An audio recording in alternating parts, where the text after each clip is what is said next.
Hello everyone and welcome back to a new video. In this video, I'm gonna show you guys how you can share PlayStation Plus on your PlayStation 5. So if you guys want to learn how to do it, just follow the steps that I'm gonna show you. As you can see guys, I'm right now on the PlayStation 5 and this is how the homepage looks like. So right here, as you can see guys, you're gonna find your games and applications. Here in the right, you're gonna find your game library.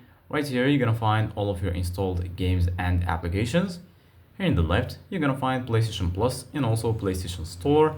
And right here in the top, you're gonna find all of the sections. Here you're gonna find games, media, search, settings, and lastly, right here, you're gonna find your profile icon.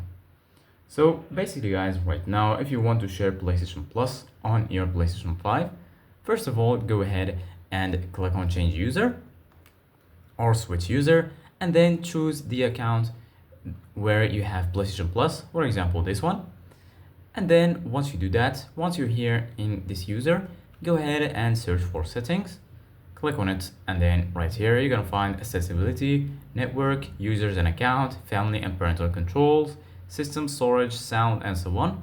Go ahead and click on users and account, and then right here you're gonna find account, family, privacy, linked services, authorized apps, and other.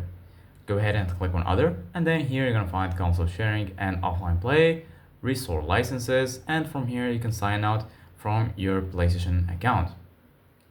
Go ahead and click on console sharing and offline play, and then once you do that, you're gonna be here in this page. Once you're here, make sure you enable this option if it's not enabled. As you can see guys, in my case it's already enabled. Instead of disable, you're gonna find enable, click on it, and then you're gonna be able to share PlayStation Plus on this PlayStation 5. Thank you guys for watching. See you guys in the next video.